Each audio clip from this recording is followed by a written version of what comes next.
Des crimes non résolus, des similitudes, des experts du bureau qui travaillent ensemble dans un sous-sol du FBI, c'est ainsi que naît le BSU dans les années 70, l'unité de sciences comportementales du bureau, autrement connue sous le terme de profiling. Et le résultat fait froid dans le dos. Il existe des centaines de tueurs en série, et le plus terrifiant, c'est qu'ils peuvent très bien habiter à côté de chez vous. Nul plus que le film Le silence des agneaux n'a autant popularisé ce que l'on appelle les serial killers.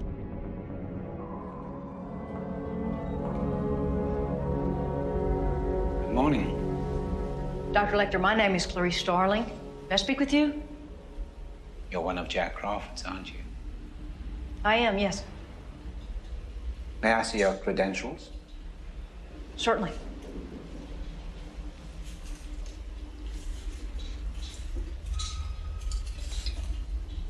Closer, please. Closer.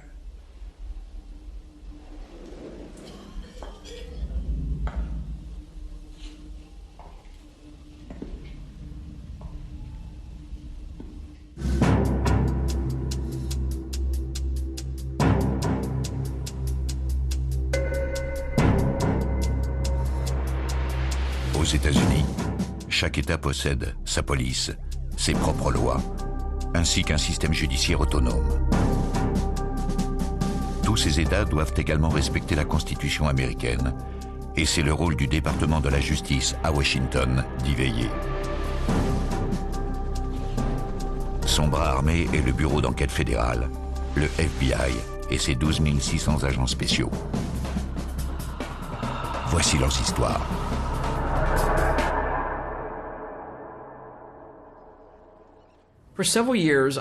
Pendant plusieurs années, j'ai fait partie d'une brigade criminelle affectée aux affaires non élucidées qui dépendait à la fois du FBI et de la police métropolitaine de Washington.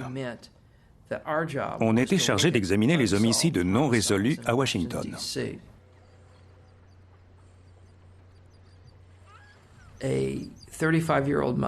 Une mère âgée de 35 ans et son fils de 2 ans et demi.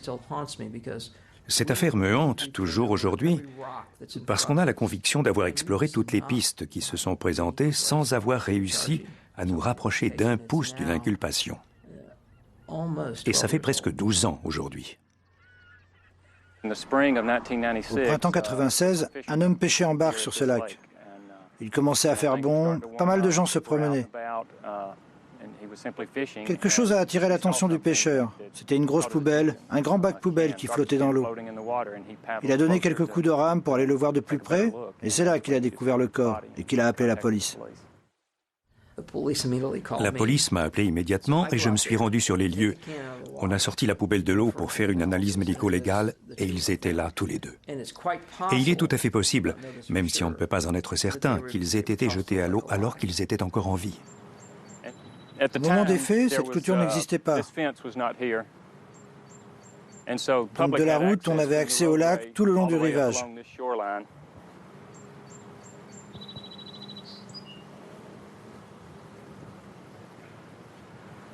Les corps ont probablement été jetés à l'eau d'ici. 2 personnes ont dû suffire, vous voyez. Il s'est passé un truc particulier dans cette affaire qui a poussé les criminels à se débarrasser des corps. Il est difficile d'imaginer une façon plus inhumaine de faire ça. Ils les ont placés face à face dans une poubelle et ils les ont balancés dans un lac glacial en plein milieu de la nuit. Ces types-là ont décidé que c'était la meilleure chose à faire pour effacer leurs traces. On est forcé de se demander quel genre de personne est capable de faire ça.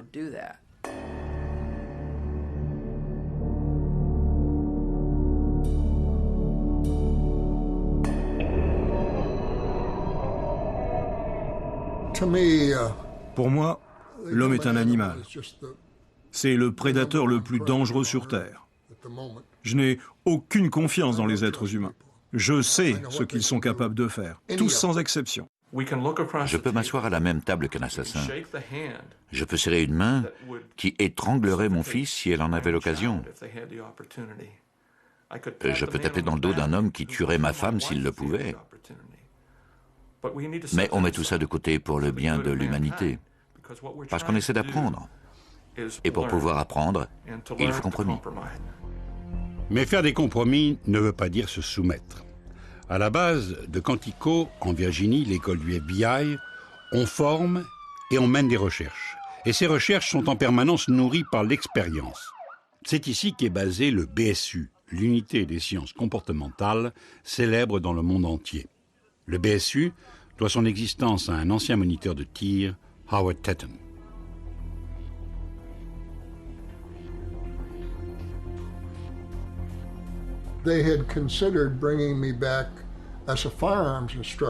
Ils songeaient à me faire revenir à Quantico comme moniteur de tir.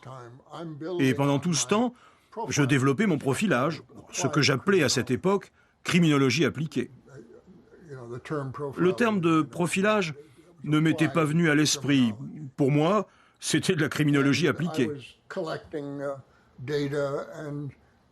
Je collectais des données, je parlais à des psychiatres pour voir si mes suppositions sur des individus et sur leur comportement étaient exactes.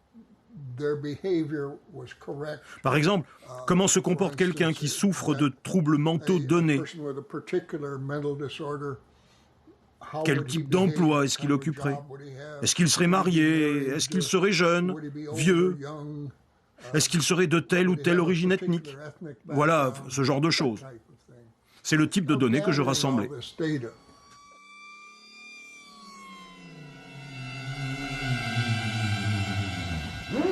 Les travaux de Howard Tetton prennent toute leur importance à la fin des années 60, lorsque Albert DiSalvo, surnommé l'étrangleur de Boston, va faire la une des journaux.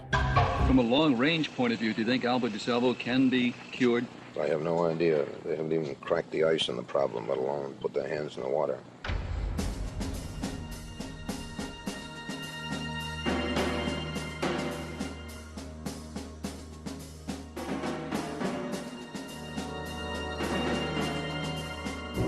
À l'époque, DiSalvo a finalement été appréhendé grâce au profil psychologique établi par l'éminent Dr. Brussels. Le Dr. Brussels était profiler. Il avait travaillé sur de nombreuses affaires. Il avait notamment établi le profil de l'étrangleur de Boston. C'était quelqu'un de merveilleux. Un personnage haut en couleur. Je suis allé le voir et on a discuté.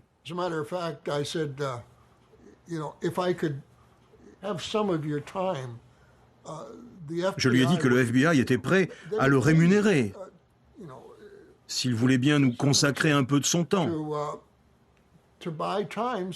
juste pour que je puisse converser avec lui. Il m'a répondu « Mes tarifs sont trop élevés, vous n'avez pas les moyens.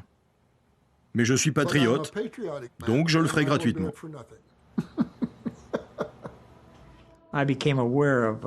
J'ai appris que Howard travaillait sur quelque chose qui s'appelait le profilage psychologique, comme on disait à l'époque. J'ai été le voir et je lui ai dit, si je comprends bien, vous faites du profilage psychologique. Il a fait, oui. Alors j'ai dit, eh bien, j'aimerais en savoir un peu plus là-dessus. Il a fait, pourquoi? Howard ne gaspille pas sa salive. Je lui ai expliqué que je m'intéressais à ce processus et que ça me serait utile dans la formation que je donnais. Il a fait « Asseyez-vous ».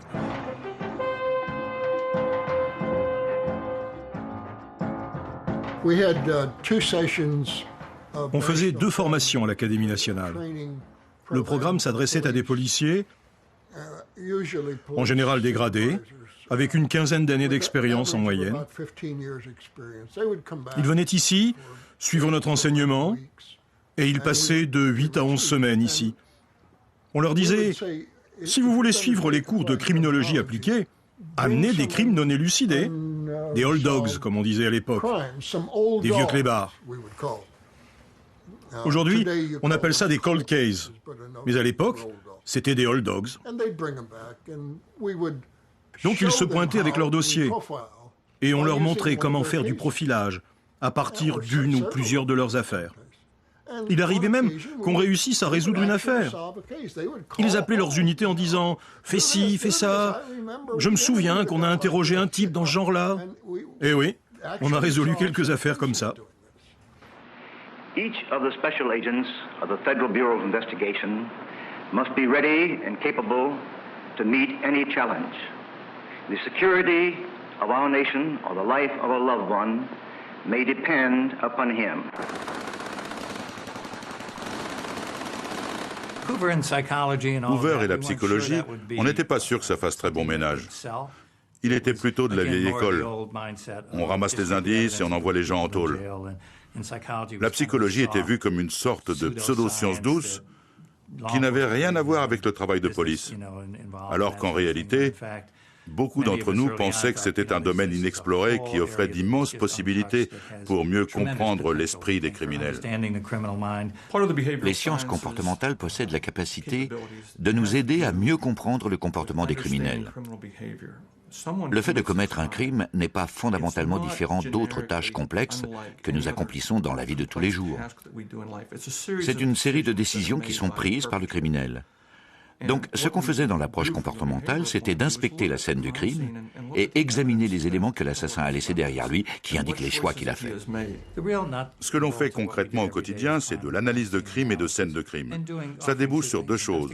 Une stratégie d'enquête, comment on va enquêter sur une affaire donnée, et une stratégie d'interrogatoire, comment on va interroger un suspect potentiel sur une affaire donnée. En d'autres termes, si vous enquêtez sur une affaire et que vous me demandez de faire un profilage, je peux vous dire, eh bien c'est un homme, blanc, qui a la trentaine, qui a tel type de passé criminel, qui vient de tel type de milieu, etc. Votre réaction devrait être « c'est très bien tout ça, mais comment est-ce que je peux le capturer ?» La chose la plus précieuse qui puisse émerger d'un profil, c'est une stratégie d'enquête ou une stratégie d'interrogatoire. Un profil n'est pas une fin en soi, c'est le moyen d'arriver à une fin.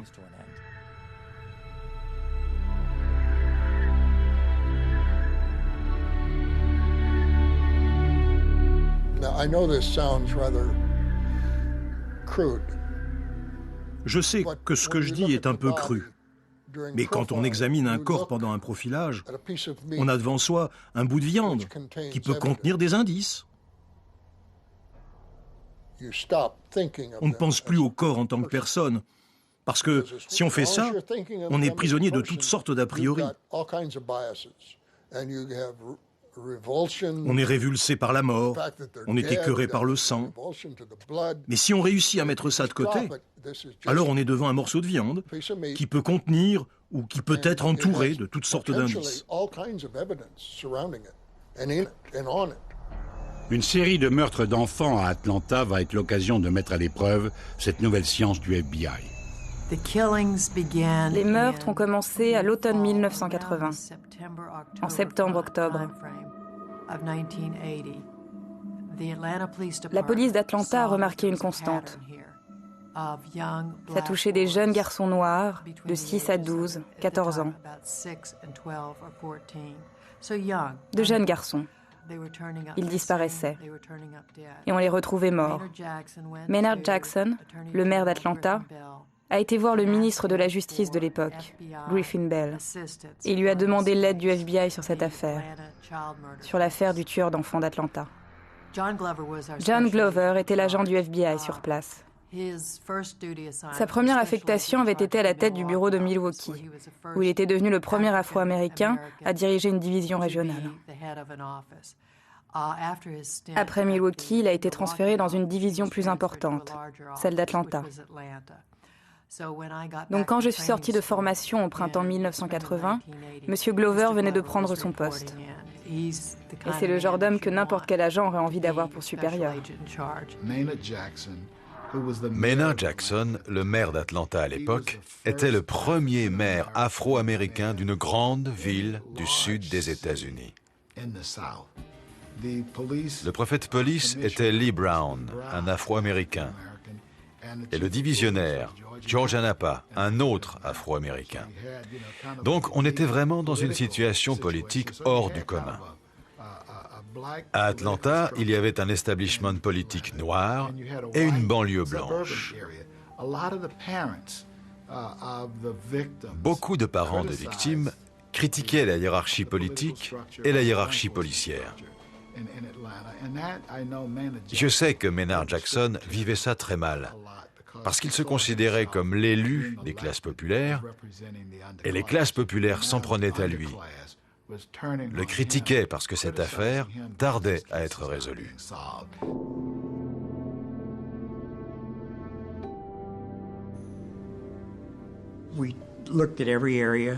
On a inspecté tous les quartiers d'où venaient les enfants. Je me revois sur la banquette arrière d'une voiture à patrouiller dans les rues en compagnie de 3 policiers noirs. On a tourné dans la rue où habitait un des enfants assassinés. Et c'est comme si tout s'était arrêté. Tout le monde s'est figé. Les gens ont cessé d'arroser les plates-bandes, de tondre leur pelouse, de laver leur voiture. Et j'ai demandé à un policier, qu'est-ce qui se passe? Il m'a répondu, il y a un blanc dans la rue. Et il parlait de moi. J'étais le seul blanc dans la rue. À partir de ce moment-là, j'ai su que ça ne pouvait pas être un blanc qui était allé enlever des gamins dans ce genre de quartier. C'était forcément un noir.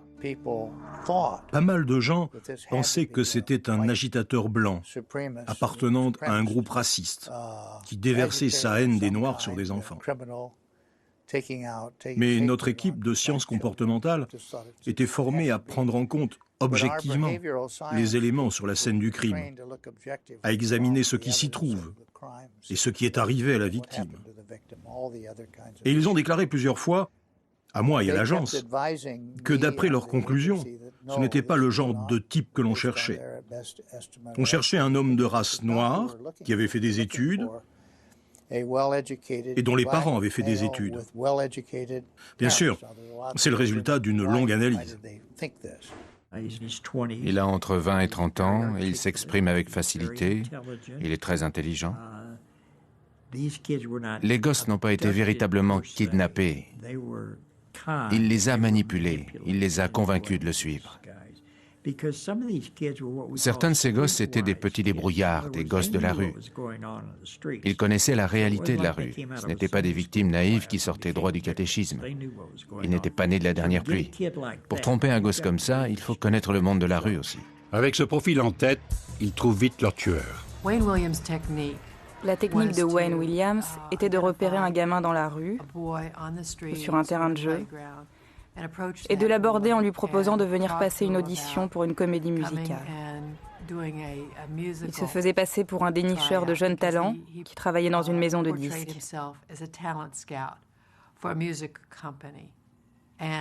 Et je suis sûre que la plupart des gosses se disaient « Quelle chance incroyable! Je vais devenir une superstar et je vais faire des disques et passer à la radio. »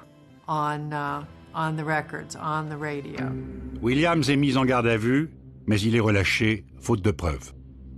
Il s'est avéré que Wayne Williams était extrêmement intelligent. Il avait un QI très élevé. C'était un homme noir qui habitait chez ses parents. Et c'était un solitaire. Il correspondait parfaitement au profil.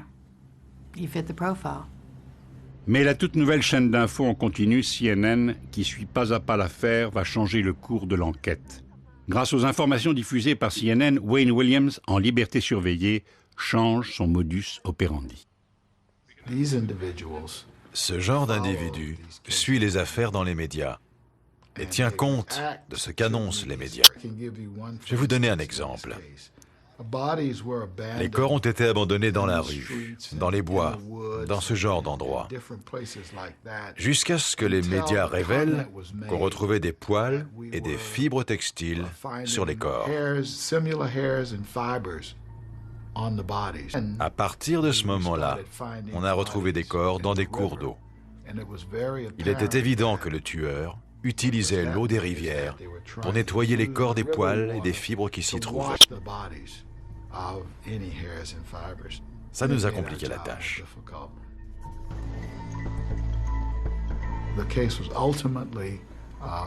L'affaire est finalement arrivée à son terme parce qu'on pensait que le coupable jetait les gosses du haut d'un pont. Les 3 victimes précédentes avaient été retrouvées dans la Chattahoochee River ou dans la South River. On avait décidé de surveiller 17 ponts d'Atlanta pendant 30 nuits. Et la 29e nuit, on a interpellé Wayne Williams sur un pont. C'était vraiment une affaire fascinante. Pour CNN et le FBI, l'affaire Williams est résolue, mais pour certaines des victimes, il n'y aura jamais de justice. Tous les meurtres ne pouvaient pas être attribués à Wayne Williams. Le tueur en série était bien Wayne Williams, mais d'autres gosses avaient été tués par leurs parents ou par d'autres personnes. Mais quoi qu'il en soit, Williams a été condamné pour les meurtres que l'on est sûr qu'il a commis. Les crimes en série ont d'abord été motivés par la passion, par la violence, puis plus récemment par un désir de contrôle.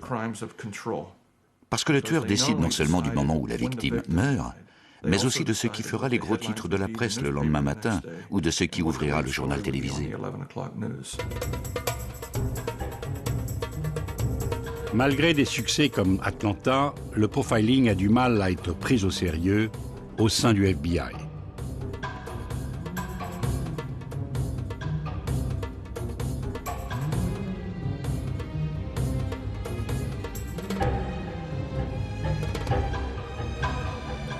Le problème, c'était de réussir à obtenir les ressources, les financements et l'autorisation de faire un certain nombre de choses que le FBI n'avait jamais faites auparavant.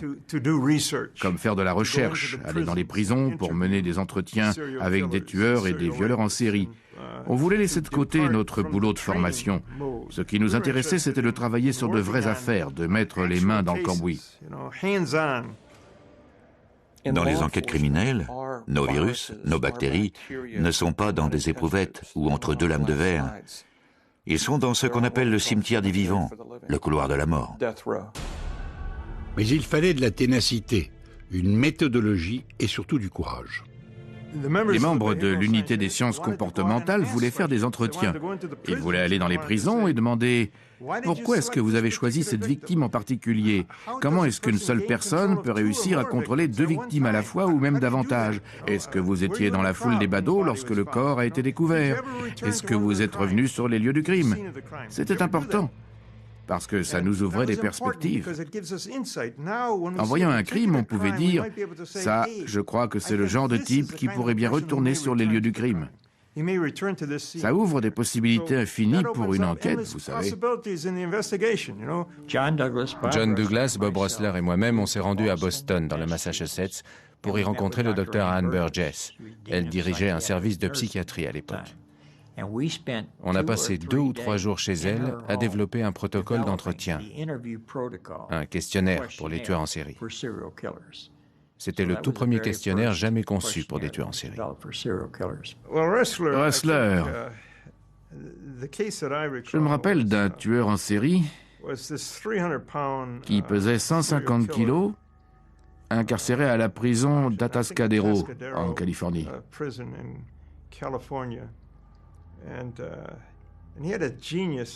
Il avait un QI très élevé et il était extrêmement intelligent. C'était une vraie armoire à glace. J'ai eu l'impression que Rustler lui avait dit un truc qui l'avait mis en colère.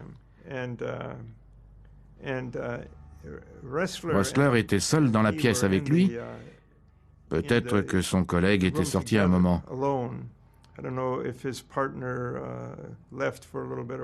Et ce balèze emprisonné pour avoir assassiné plusieurs personnes s'est penché en avant et il a fait « Je pourrais vous tuer là, maintenant ».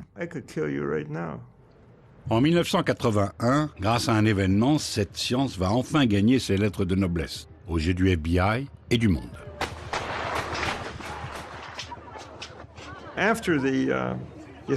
Après que John W. Hinckley ait tenté d'assassiner le président Reagan, on a reçu un coup de fil du bureau de Washington.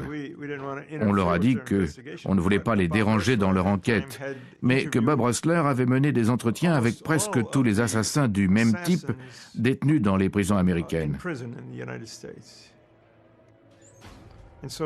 Il en savait donc énormément sur la personnalité de ces assassins et il pouvait donc être très utile à l'enquête.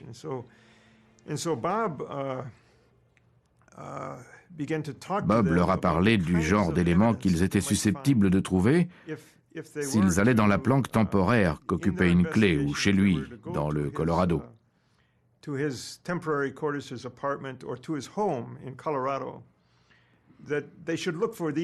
Il leur a cité 10 ou 12 éléments.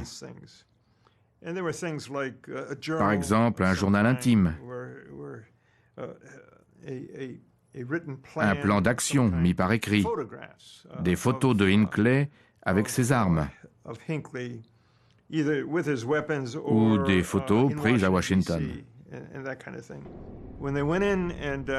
Et ils ont effectivement trouvé chacun des 12 éléments mentionnés par Bob Rössler. Ils ont trouvé une photo de John W. Hinckley devant le Ford Museum, anciennement le Ford Theater, qui est l'endroit où le président Abraham Lincoln a été assassiné. Hinckley voulait une photo de lui-même devant cet endroit parce que lui aussi comptait bien devenir un assassin célèbre. C'est après ce genre d'affaires que le FBI a commencé à se dire qu'on représentait un atout, qu'on pouvait être utile dans les affaires que traitait le bureau. Dans les papiers de John Hinckley, le FBI a découvert une lettre d'amour adressée à Jodie Foster, la toute jeune star du film Taxi Driver. La tentative d'assassinat contre Ronald Reagan est en fait une preuve d'amour.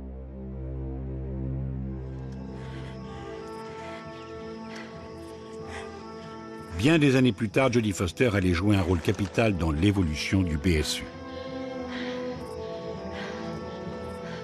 Le Silence des agneaux est mon film préféré, et de loin. Après avoir vu ce film, j'ai changé l'orientation de mes études. J'ai décidé de changer de carrière et de devenir agent du FBI. Des milliers de jeunes filles allaient se découvrir un modèle et une vocation. Quand on a tous prêté serment, j'ai vraiment été submergée par l'émotion.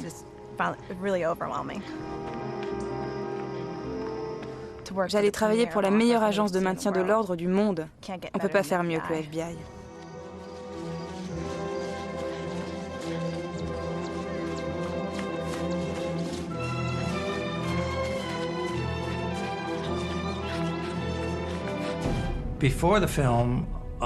Avant ce film, le grand public ne connaissait rien du travail des agents sur le terrain ou à l'académie. Après le film, tout a changé. Les gens savaient.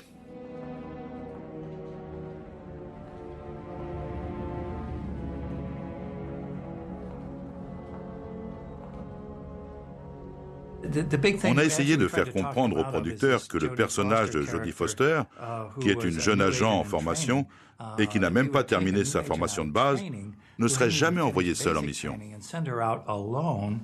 On a une période d'essai de 2 ans. Pendant ces 2 ans, on est en permanence avec un autre agent qui contribue à nous former avant qu'on soit lâché seul dans la nature. Dr. Lecter, my name is Clarice Starling. May I speak with you? You're one of Jack Crawford's, aren't you? I am, yes. May I see your credentials? On a passé quelques semaines à l'unité comportementale. Ils nous ont parlé de tous les types de troubles, de pathologies psychologiques que l'on peut rencontrer. La chose principale qu'on en retire, c'est comment interroger certaines personnes, comment mieux les comprendre, pour les aborder de la meilleure façon possible.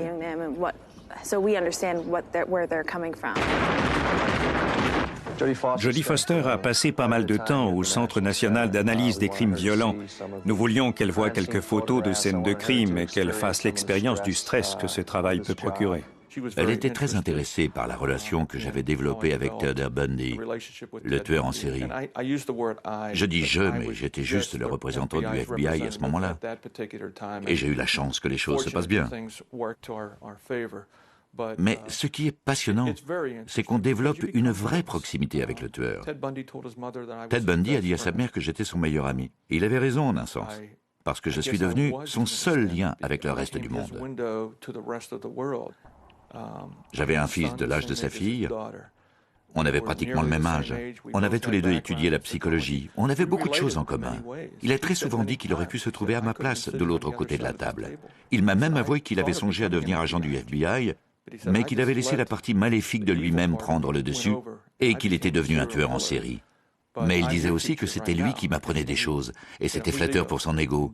Ce qui est fascinant, c'est que lui et moi, on se retrouvait souvent à penser de la même manière. A judge in Miami today followed the jury's recommendation and sentenced Theodore Bundy to die in the electric chair for the murder of 2 co-eds. This court, independent of, but in agreement with, the advisory sentence rendered by the jury does hereby impose the death penalty upon the defendant Theodore Robert Bundy.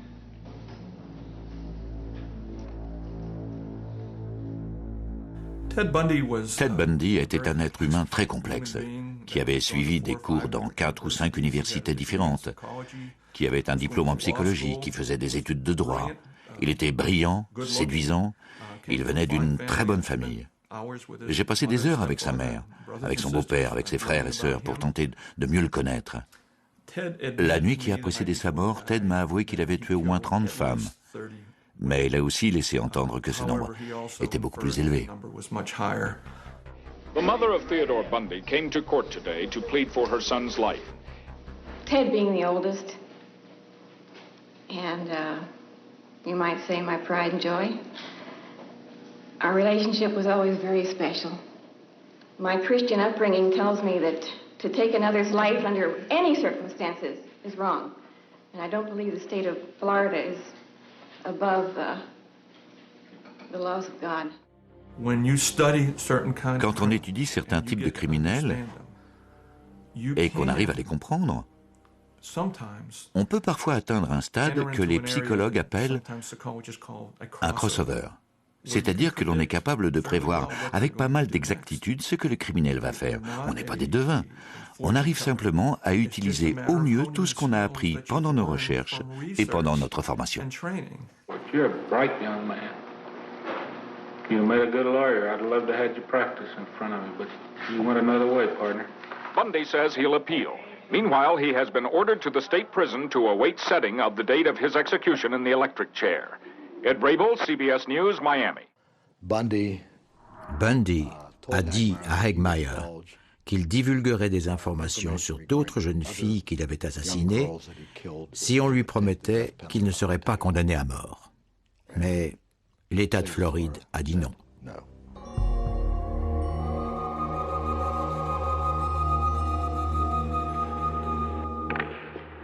Ted, one of the things that came up in your efforts to assist the local investigators into resolving some of the homicides, in a couple of the cases, and I'm not sure how many, but you opted to sever the heads from the victims. And how many were there, do you recall, of 30? Oh, well, perhaps half a dozen. It's something that usually accompanied a high degree of arousal. Almost maybe a frenzy kind of state. Just a sexual arousal? Yes, it was something that it was maybe accompanied it involved a high degree of intoxication and a lot of anger and frustration, perhaps building up around a lot of other things in the weeks preceding that murder. It was almost, outside of those couple of occasions, I was sort of frenzied, lashing out. It was more an attempt to transport, conceal the remains. Well, like I said, we're so close, Bill, to being able to talk about everything. And I can, I know what you're talking about. It's a good question. This is a kind of mega case, let me just ask you off the record here, what the tape first. Ce programme, dans son ensemble, s'appelle le Centre fédéral pour l'analyse violente. Tom Hart, l'auteur du Silence des agneaux, a discuté avec plusieurs d'entre nous avant de développer ce personnage bizarre. En tout cas, le grand public le considérera comme bizarre et pensera que quelqu'un comme ça ne peut pas exister. Mais ici, au National Center, nous savons qu'il existe. C'est un mélange de plusieurs serial killers. Bundy se mettait un plâtre autour d'un bras, puis, quand la victime souhaitée arrivait, il se faisait aider, puis il l'emmait. Il la menottait, puis l'enlevait. Quant à la scène dans le puits, elle rappelle l'affaire Gary Heidnik à Philadelphie.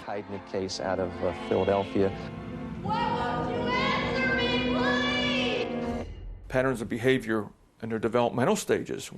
On aimerait beaucoup pouvoir étudier différents types de comportements alors qu'ils sont en train de se mettre en place, c'est-à-dire chez des sujets encore jeunes. On aimerait avoir la possibilité d'examiner des délinquants juvéniles pour essayer de repérer ceux qui deviendront des criminels violents. Au cours de mon travail sur les sciences comportementales au FBI, j'ai eu la possibilité de mener personnellement des entretiens avec un certain nombre de meurtrières. Aileen Wuornos était différente des autres tueuses en série avec qui j'ai pu discuter. Son histoire est vraiment tragique. Elle a été prostituée très jeune par sa propre mère. Elle a été victime d'abus sexuels de la part de membres de sa famille. Aileen a grandi avec un énorme sentiment de haine envers les hommes, parce qu'il l'avait toujours traitée comme un objet, comme un jouet. Elle racolait près des aires de repos pour routiers, car elle savait que leur...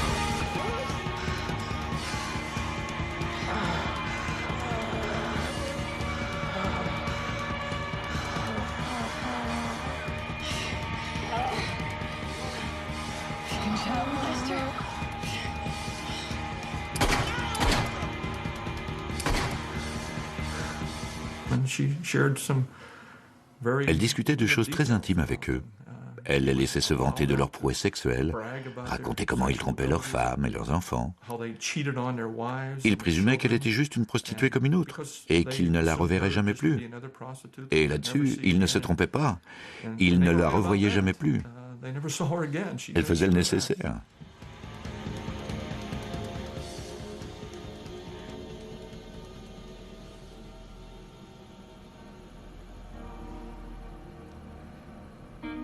Ted Bundy planifiait son coup longtemps à l'avance. Il espionnait ses victimes pendant des semaines avant de les tuer. Elle ne savait même pas que quelqu'un les surveillait. Aileen, elle, tuait des gens qu'elle ne connaissait que depuis quelques heures.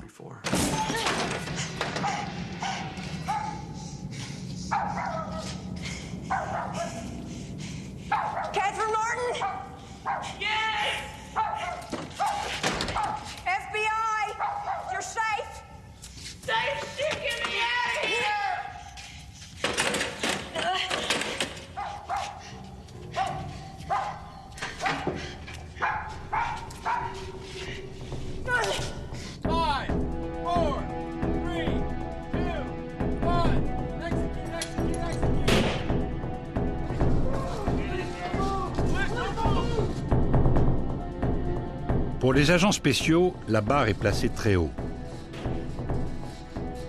Les professeurs du BSU ont la lourde tâche de leur enseigner à utiliser la force, et même si nécessaire à tuer.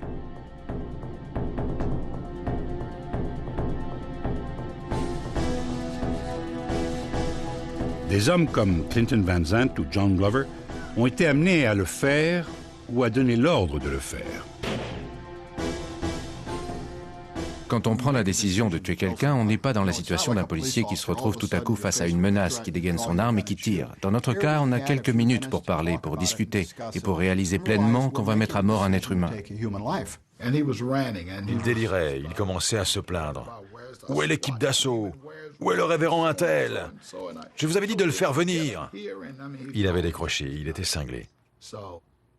J'ai appelé le siège du FBI et je leur ai dit: il n'y a plus moyen de négocier, on va continuer à essayer de parlementer, mais si on a la possibilité de l'abattre, qu'est-ce qu'on fait? Il s'est baissé, il a appuyé le canon du pistolet contre le crâne de la mère et il lui a dit qu'il allait la tuer. L'hélicoptère a pris de l'altitude et un tout petit espace est apparu. Mais derrière la grille se trouvait l'agent du FBI et le policier d'Atlanta. Et quand il est passé, ils l'ont abattu.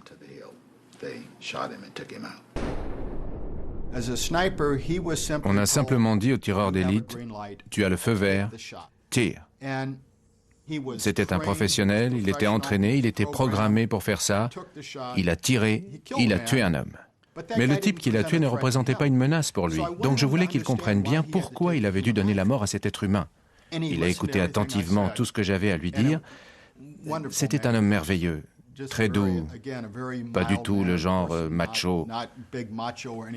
Et à la fin, il m'a dit: Clint, vous êtes un bon négociateur. Je sais que s'il y avait eu un moyen de convaincre ce type de se rendre, vous y seriez arrivé. Et il a ajouté: je n'ai pas le sentiment d'avoir pris une vie, j'ai le sentiment d'en avoir sauvé deux.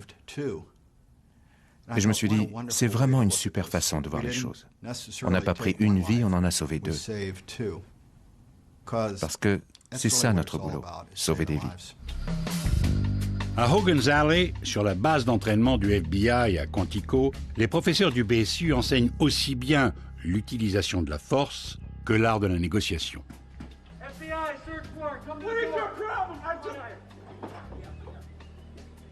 Quand j'étais à Rochester, j'ai suivi une des premières formations du FBI sur les négociations en cas de prise d'otage. Et ça m'a vraiment ouvert des horizons. Il y a une chose que j'avais apprise au Vietnam et dont j'ai eu la confirmation au FBI, c'est qu'à la fin, c'est toujours les autorités qui gagnent. On peut envoyer 1 flic, 10 flics, 100 flics, on peut faire venir l'armée, on peut envoyer des bombardiers s'il le faut. On finit toujours par rassembler les forces nécessaires. On finit toujours par avoir un marteau assez gros pour écrabouiller le clou que représente un criminel. Mais est-ce que c'est vraiment nécessaire ? Est-ce que le devoir d'un agent du FBI, ce n'est pas d'utiliser son cerveau avant d'utiliser ses muscles et son flingue? Est-ce qu'il n'y a pas de meilleure façon de faire? Et pour moi, la réponse, c'est la négociation. En avril 1993, Waco, au Texas, est le théâtre d'un duel désastreux entre ces deux écoles de pensée. J'étais chez moi. Je passais un dimanche tranquille en famille avec ma femme et mes enfants. Ce jour-là, j'avais prévu de rester à la maison pour me détendre avant de retourner au boulot à Quantico le lundi matin. Soudain, il y a un flash spécial à la télévision à propos d'une fusillade à Waco, au Texas, au cours de laquelle des agents fédéraux avaient été tués. Bien sûr, ça a immédiatement attiré mon attention. J'ai vu ces images très spectaculaires d'agents qui tiraient, qui tombaient des toits, et je me suis dit, mais qu'est-ce que c'est que ce truc?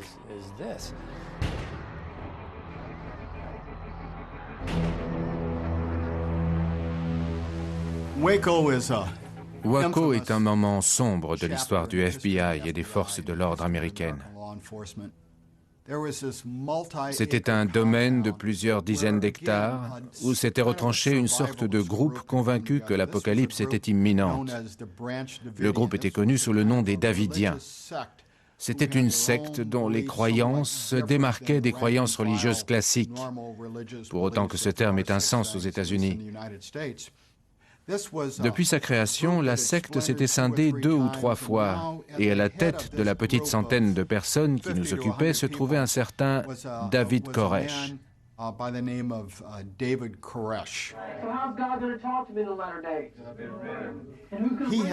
Il avait séparé les maris et les femmes du groupe. Il avait interdit aux maris d'avoir des relations sexuelles avec leur épouse, parce que pour appartenir aux Davidiens, il fallait être pur. Le seul qui a le droit de coucher avec vos épouses, c'est moi, David Koresh. Le seul qui a le droit de coucher avec vos enfants, c'est moi, David Koresh. Donc il s'était constitué son harem. Il existe une agence fédérale appelée l'ATF, chargée de la répression des fraudes concernant l'alcool, le tabac et les armes à feu. Ils avaient été informés que les Davidiens étaient en possession de mitraillettes, de fusils automatiques et d'explosifs, et ce, en violation des lois fédérales. L'ATF a décidé de faire une descente, d'organiser un assaut et d'arrêter tous les Davidiens et de saisir toutes les armes illégales. Et je crois qu'en faisant ça, ils voulaient montrer à l'opinion publique américaine de quoi l'ATF était capable. Ils se sont pris une raclée et on a demandé au FBI d'essayer de réparer les dégâts. Mais le train avait déjà déraillé. Il n'y avait plus rien que nous puissions faire. Il y avait des désaccords au sein même du FBI sur la tactique à adopter. L'agent spécial aux commandes à l'époque était partisan d'une ligne dure. Il voulait être très ferme avec eux. Il voulait leur mettre la pression.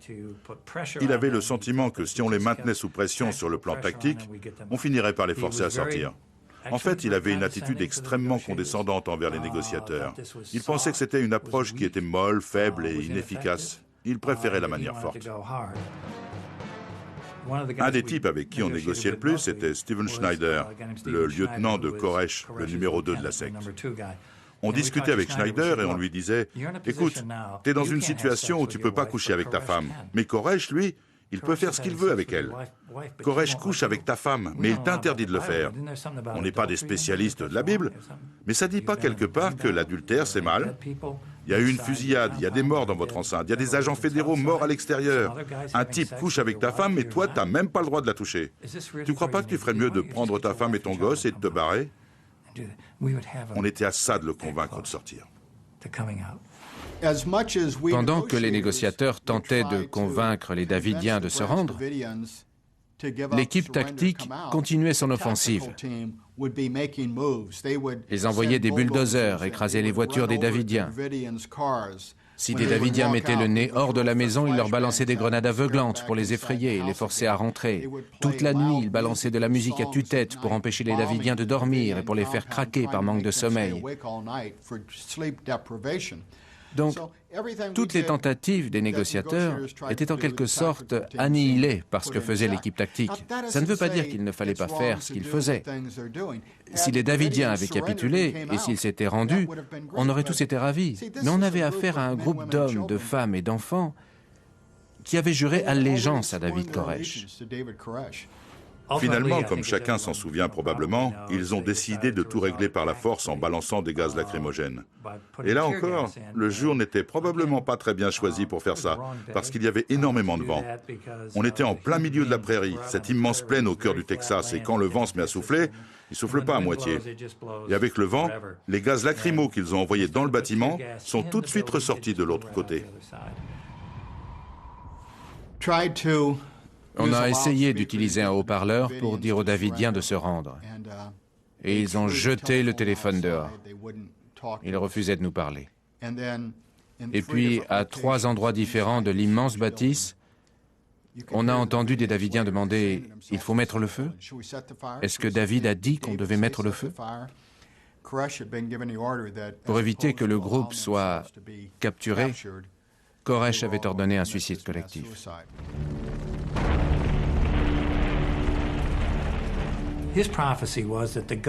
Koresh avait prophétisé que le gouvernement viendrait et commencerait une guerre, et que ce serait le début de l'Armageddon. Donc en fait, on validait sa prophétie. Ses prêches parlaient des chariots de feu de la Bible. Regardez par la fenêtre tous ces véhicules militaires, il disait. Ça, c'est les chariots de feu. Les derniers jours du monde sont là. Ce sont les derniers jours du monde. C'est la fin des temps. Si vous partez, vous serez condamné à la damnation éternelle. Mais si vous restez à mes côtés, alors vous aurez le salut éternel. Franchement, nos négociateurs sont plutôt bons, mais ils ne peuvent pas vous garantir le salut éternel. C'est quelque chose qu'on ne peut pas mettre sur la table. Les pizzas, on sait faire. Les hamburgers, on sait faire. Mais le salut éternel ou la damnation éternelle, ça, c'est pas notre rayon.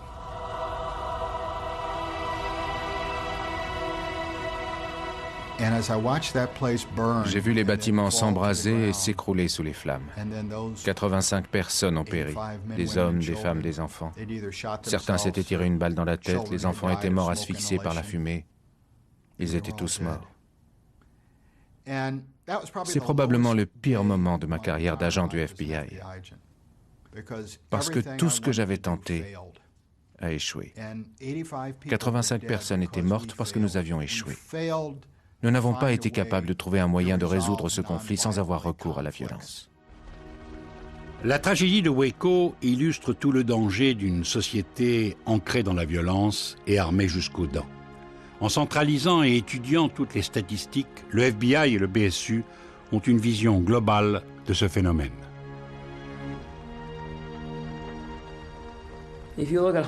Aux États-Unis, il y a environ 20 000 homicides par an, parfois un peu plus, parfois un peu moins.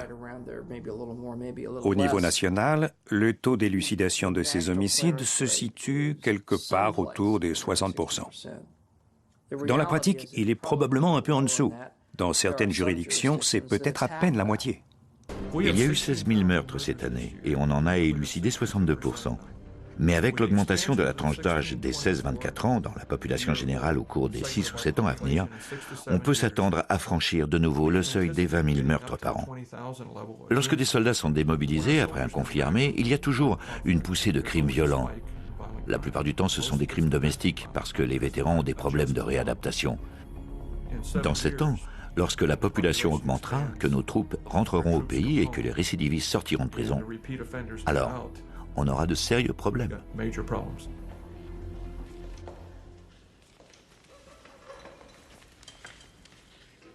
Then something woke you, didn't it? Was it a dream? What was it? I heard a strange noise. What was it? It was screaming.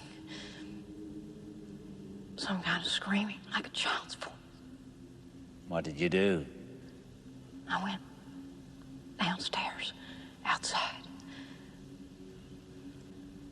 I crept up into the barn. was so scared to look inside, but I had to. What did you see, Clarice? What did you see? Lambs. They were screaming. They were slaughtering the spring lambs?